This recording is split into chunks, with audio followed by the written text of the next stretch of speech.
اگر اس کے باوجود سلو صفائی کر دیا، پھر تھوڑی دن کے بعد وہی شرارت، اب نبھاؤ کی کوئی شکل نہیں، تب قرآن نے کہا ہے کہ الطلاق مرتان، یہ 4 مرحلے سے مرد پہلے گزرے تب جا کر کے طلاق کی نوبت آنی چاہیے۔ جب نبھاؤ کی کوئی شکل باقی نہیں رہے گی تب جا کر طلاق کی نوبت پڑے گی۔ اور یہاں صورتحال یہ ہے کہ اگر بیوی سے معمولی غلطی ہو گئی، بیوی نے معمولی کوتاہی کر دی، اگر کھانے میں نمک کی زیادتی ہو گئی، اگر ساس سسر کی خدمت میں تھوڑی کوتاہی ہو گئی، بچے کو اگر ڈانٹ ڈپٹ دیا، تو مرد اتارلو ہوتا ہے، جذبات میں آتا ہے اور ایک نہیں بلکہ 3 طلاقیں ٹھوک دیتا ہے اور بیوی کو بے گھر کر دیتا ہے، بچے کو جو ہے یتیم کر جاتا ہے، اور کیا کہتے ہیں ہنستا کھیلتا گھرانہ مرجھا کر کے رہ جاتا ہے۔ اے نوجوانوں، آج ہوش کے ناخن لینے کی ضرورت ہے۔ تم نے طلاق کا غلط استعمال کیا تو قانون مجبور ہو گیا کہ ایسا سی گرفت تمہارے لیے کرے کہ اگر تم نے 3 طلاق دی بیوی کو تو بغیر ضمانت کے تم 3 سال جیل کی ہوا کھاؤ، اور اس بیچ کے نان و نفقہ کی ذمہ داری بھی تمہارے اوپر حکومت نے ڈال دی ہے۔ کہاں جاؤ گے اس ملک میں رہتے ہوئے؟ جب تم نے شریعت کے ساتھ کھلواڑ کیا تو اللہ نے ایسا نظام قائم کر دیا کہ تم چاہتے ہوئے بھی اس نظام سے نکل نہیں سکو گے۔ اس کے باوجود آپ کو معلوم ہے کہ طلاق کا جب قانون بنا ہے تو سب سے پہلے اس ملک میں اس قانون کی خلاف ورزی کرنے والا اسی پورنیہ کی سرزمین کا انسان تھا، جس نے 3 طلاق دیا قانون بننے کے بعد، اور اس نے جیل کی ہوا سلاخوں کے پیچھے وہ زندگی گزارنے پر مجبور ہوا۔ اب بتلائیے ایسے بے ہوش ہو کر کے مسلمان زندگی گزاریں گے؟ اس کا قرآن کیا کہتا ہے، آقا دو جہاں کی زندگی اور تعلیمات کیا کہتی ہیں، ان سب سے بے بہرا ہو کر کے ایک دم لا تعلق ہو کر کے زندگی گزارنے کا یہی نتیجہ ہوا کرتا ہے۔ اس لیے نوجوانوں، آج طے کرو کہ انشاءاللہ سماج میں جیو گے تو اسلامی تعلیمات کو اپنے سینے میں بسا کر کے جیو گے۔ اے نوجوانوں، یاد رکھو، اگر تمہارا قدم پھسل گیا تو سماج گڑھے میں گر جائے گا، اگر تمہارا قدم صحیح رخ پر گیا تو سماج سدھر جائے گا۔ تاریخ گواہ ہے کہ جب بھی نوجوانوں نے اچھا قدم اٹھایا ہے تو سماج میں انقلاب آیا ہے۔ آج کا نوجوان، ابھی ہم ڈگروا بازار میں کھڑے تھے، ایک صاحب سے گفتگو کر رہے تھے، تو انہوں نے مجھ سے مخاطب ہو کر کے کہا کہ مفتی صاحب آج کا نوجوان دیکھ رہے ہیں؟ میں نے کہا کیا؟ ابھی سے خسی اور مرغا، دیسی مرغے کا انتظام ہو رہا ہے۔ میں نے کہا کیوں؟ ٹھیک تو ہے، گھر لے جا رہے ہیں، کھائیں گے پیئیں گے۔ کہا کہ اس کے لیے نہیں، بلکہ 1 جنوری منانے کے لیے آج سے ہی نوجوان، ابھی سے ہی نوجوان اس کی تیاری میں لگے ہوئے ہیں۔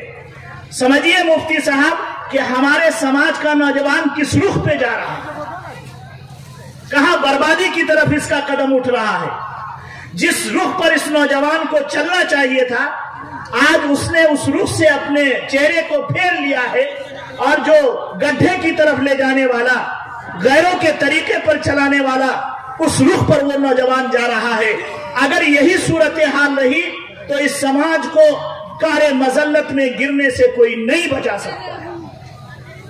اس لیے اے نوجوانوں، اگر تم چاہتے ہو کہ سماج سدھرے تو آؤ آج تم سب مل کر کے ایک عہد کرو کہ انشاءاللہ سماج سے برائی کو دور کریں گے، مل جل کر کے کریں گے۔ کیا تیار ہو اس کے لیے؟ بولو ہاتھ اٹھا کر کے نوجوان۔ سنو، صرف ایک نوجوان کا واقعہ سناتا ہوں، ایک نوجوان کا۔ محمد بن قاسم کا نام سنا ہے؟ بولو نا بھائی۔ ارے محمد بن قاسم کا نام سنا ہے؟ ہاں، آواز بہت دھیمے آ رہی، اس لیے بہت سارے لوگوں نے نہیں سنا۔ سن لو، علماء بیٹھے ہیں، بڑی ذمہ داری کے ساتھ میں بیان کر رہا ہوں۔ 17 سال کا نوجوان، کئی سال کا بولیے؟ بولیے کئی سال کا نوجوان؟ اور ہمارے سامنے ابھی جتنے بھی نوجوان سوائے چند کے بیٹھے ہیں، سب کی عمر 20 سال سے اوپر کی ہوگی، ہے نا؟ بولیے نا۔ ایک چند بچے ہیں جو 20 سال سے نیچے 10 سال کے عمر کے ہیں۔ 17 سال کا نوجوان ہے،